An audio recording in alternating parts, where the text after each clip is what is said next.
Soal P3K Guru Kelas SD, Kompetensi Teknis Pedagogik Bahasa Indonesia, dan kunci jawaban bagian kedua.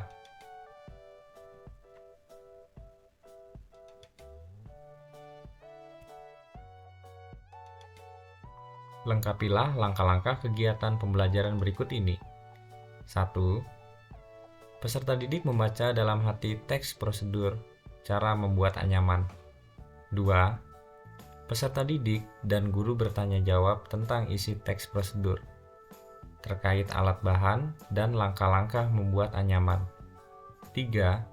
Peserta didik membuat anyaman dengan panduan LKPD. 4. Peserta didik secara berpasangan membandingkan karya anyamannya. 5. Guru mengambil teks prosedur yang telah dibagikan. Nomor 6. Langkah-langkah kegiatan yang tepat untuk melengkapi kegiatan pembelajaran di atas adalah: A. Peserta didik menentukan langkah-langkah kunci dan menuangkannya dalam grafik organizer.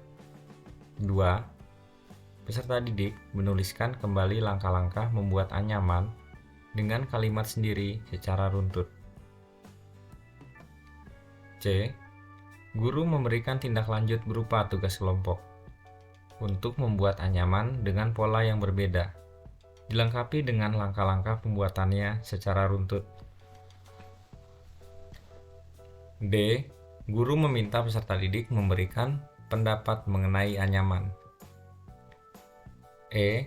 Peserta didik menyajikan hasil anyaman disertai dengan penjelasan secara lisan tentang langkah-langkah pembuatannya. Jawabannya adalah E. Peserta didik menyajikan hasil anyaman disertai dengan penjelasan secara lisan tentang langkah-langkah pembuatannya.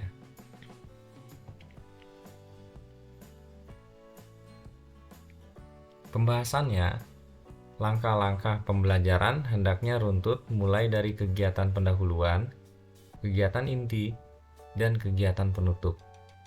Pada kegiatan akhir sesuai dengan pendekatan saintifik, yakni tahapan mengkomunikasi, peserta didik mempresentasikan hasil kerjanya.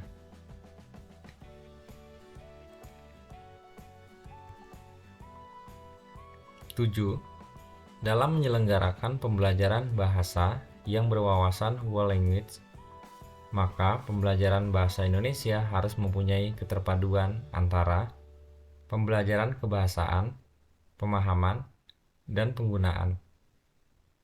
B. Isi pembelajaran dengan pengetahuan dan pengalaman peserta didik.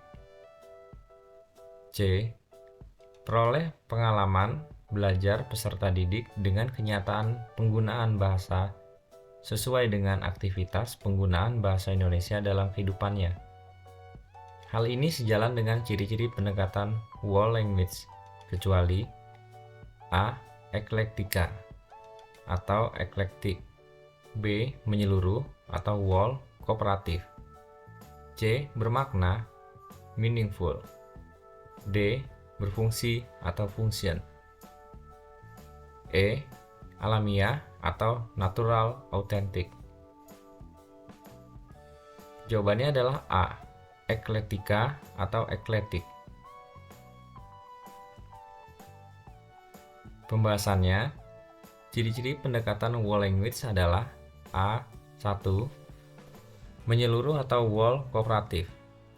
2. Bermakna atau meaningful. 3. Berfungsi atau function. 4. Alamiah atau natural authentic.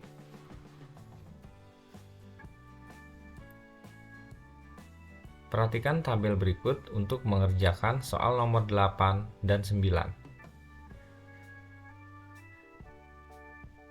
Nomor 8. Bu Tina telah merancang sebuah instrumen penilaian yang akan digunakannya di kelas saat proses pembelajaran. Bu Tina telah memperhatikan hal-hal yang harus ada pada rubrik, yaitu A. Kejelasan kriteria, tingkatan skor, ketepatan deskripsi. B. Kriteria, ketuntasan minimal, pedoman penggunaan, gradasi skor.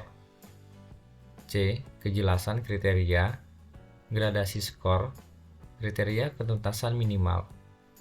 D. Ketepatan deskripsi, pedoman penggunaan, kunci jawaban.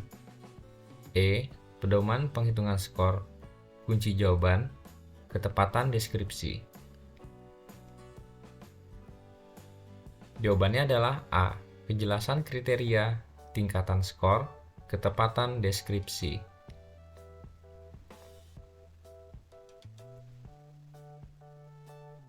Pembahasannya, komponen sebuah rubrik penilaian adalah 1. Kejelasan kriteria, 2. Gradasi atau tingkatan skor, 3. Ketepatan deskripsi, 4. Pedoman penggunaan.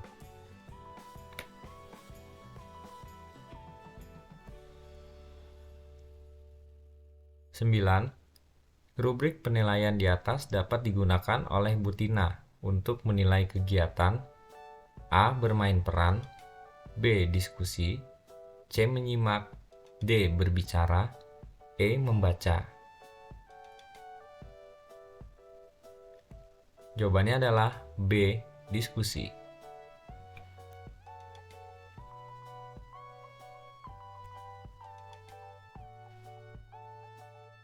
Pembahasannya, rubrik penilaian mengandung kriteria yang disesuaikan dengan sasaran penilaian.